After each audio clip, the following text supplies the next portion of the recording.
दोस्तों, आपने देखा होगा कि आजकल हर एक इंसान, हर एक व्यक्ति अपनी उम्र से पहले ही बूढ़ा हो जाता है। और आप लोगों ने तो सुना ही होगा कि एक बार यदि हमारी जवानी चली जाती है तो वह वापस नहीं आती, अर्थात एक बार बुढ़ापा आ जाए तो जवानी नहीं आती। इसलिए आज मैं आपके लिए ऐसी कहानी लेकर आया हूं जिसके अंदर आपको ऐसी 3 बातें पता चलेंगी, ऐसी 3 आदतें पता चलेंगी जिस कारण हर मनुष्य, हर व्यक्ति समय से पहले ही बूढ़ा हो जाता है। इसीलिए हमें इन 3 आदतों से बचकर रहना चाहिए, नहीं तो आप भरी जवानी में कम उम्र में ही बूढ़े हो जाएंगे। तो दोस्तों, आज की कहानी अंत तक जरूर देखना, फिर चाहे आप शादीशुदा हो या ना हो। आपका यह जानना बहुत जरूरी है, क्योंकि कई लोगों के साथ ऐसा देखने को मिला है कि वो लोग भरी जवानी में अपनी ताकत खो बैठते हैं और वह बूढ़े हो जाते हैं, बुढ़ापे का शिकार हो जाते हैं, और वो भी अपनी सिर्फ इन 3 आदतों के कारण। इसलिए हमें इन 3 आदतों पर लगाम लगानी ही चाहिए। यदि आप लंबे समय तक जवान और ताकतवर बने रहना चाहते हो तो इन 3 आदतों को आपको अपने जीवन से निकालना ही होगा। आज जिन 3 आदतों के बारे में हम जानने वाले हैं, ये आदतें ऋषि मुनियों ने तप करके, तपस्या करके ऐसा अनमोल ज्ञान हमें दिया है। लेकिन आजकल के समय की सबसे दुर्भाग्यपूर्ण बात यह है कि ऐसा अनमोल ज्ञान, जो कि हीरे मोतियों से भी अत्यधिक महंगा है, जो कि जीवन को सुधारने वाला है, हमारे जीवन को कष्टों से निकालने वाला है, वो धीरे धीरे लुप्त होता जा रहा है।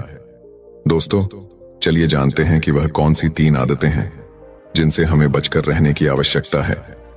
दोस्तों, वेदों में ऐसा बताया गया है कि कलयुग में मनुष्य की आयु कम से कम 100 वर्षों की होनी चाहिए। लेकिन आपने आस पड़ी ढोस में देखा ही होगा कि आजकल हर एक व्यक्ति की उम्र कम होती जा रही है। 60-70 वर्ष की उम्र होते होते व्यक्ति मृत्यु को प्राप्त हो जाता है। एक दिन की बात है, महात्मा बुद्ध अपने कुछ शिष्यों को उपदेश दे रहे थे।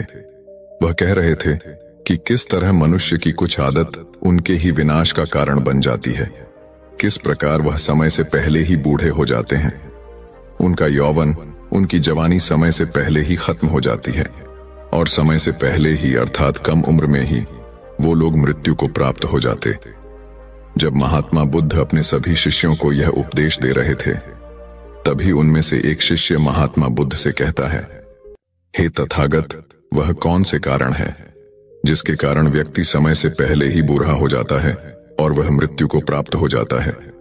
तभी महात्मा बुद्ध अपने शिष्य के प्रश्नों का उत्तर देते हुए कहते हैं, पहला कारण है अभिमान से भरा हुआ एक घमंडी, एक अहंकारी इंसान। महात्मा बुद्ध कहते हैं कि अभिमान, घमंड मनुष्य की आयु को हर लेता है, क्योंकि ऐसा व्यक्ति दूसरों में दोष निकालना और अपने में अच्छाई देखता है, और ऐसे ही व्यक्ति घमंड का शिकार हो जाते हैं। उनके अंदर अहंकार कूट कूट के भरा होता है। ऐसा व्यक्ति अपने आप को शक्तिमान, बलवान, बुद्धिमान समझता है।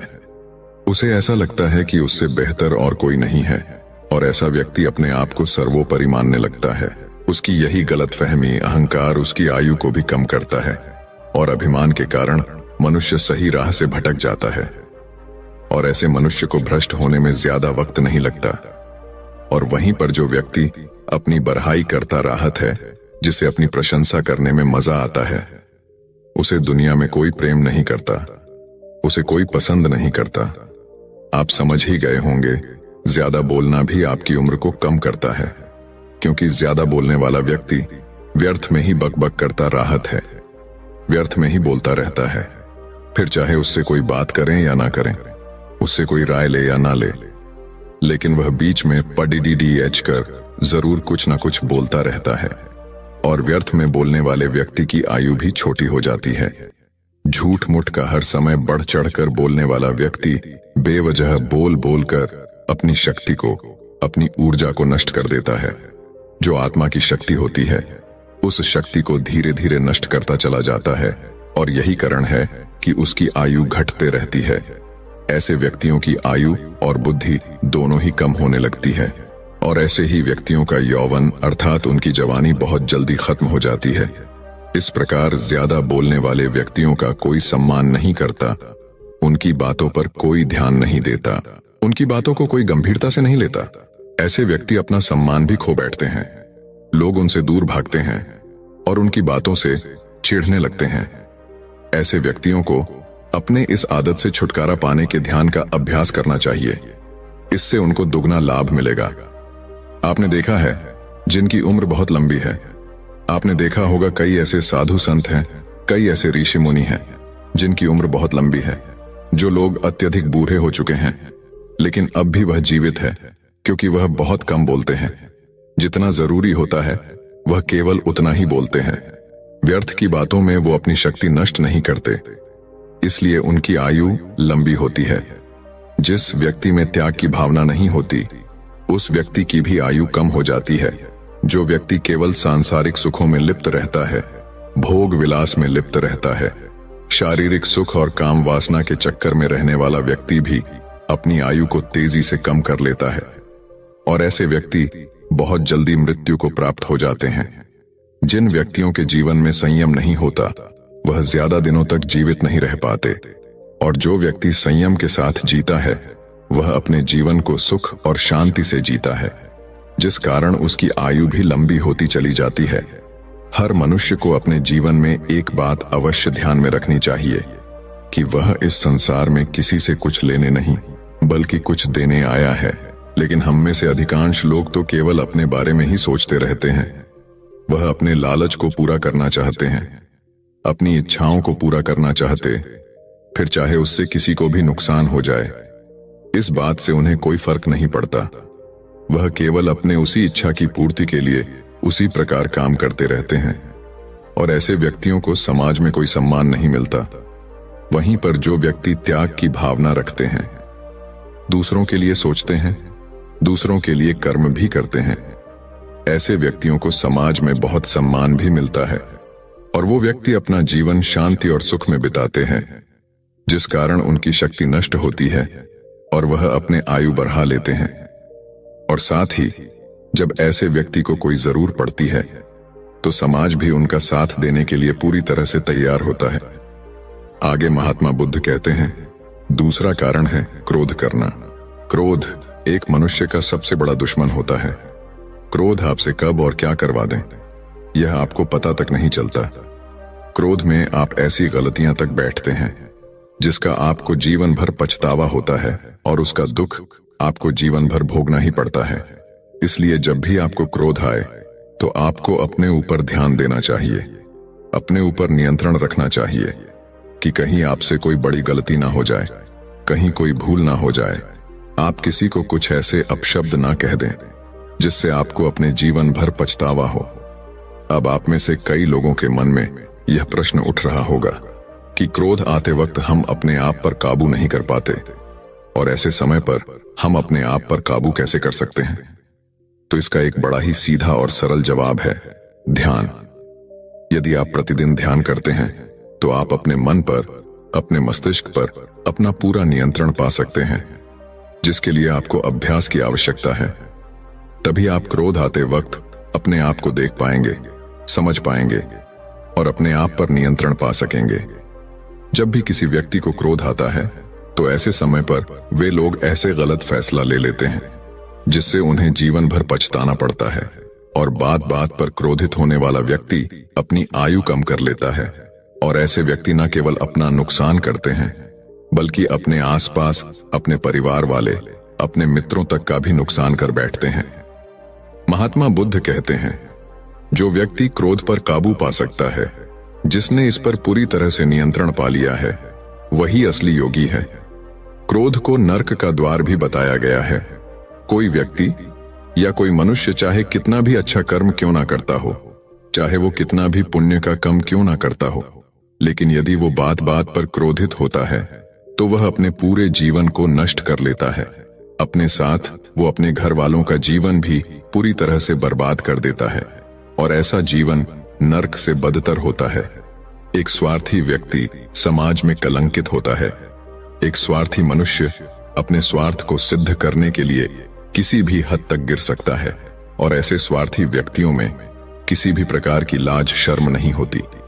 उन्हें इस बात से फर्क नहीं पड़ता कि दुनिया क्या कहेगी, उन्हें तो इस बात से फर्क पड़ डिचता है। यदि उनका काम ना पूरा हुआ तो वह क्या करेगा? और यही स्वार्थ है कि आज चारों तरफ केवल पाप ही फैला हुआ है। क्योंकि हर व्यक्ति स्वार्थी बनकर जी रहा है। हर व्यक्ति केवल अपना स्वार्थ देख रहा है। इसीलिए चारों तरफ अशांति है, दुख है, तकलीफें हैं।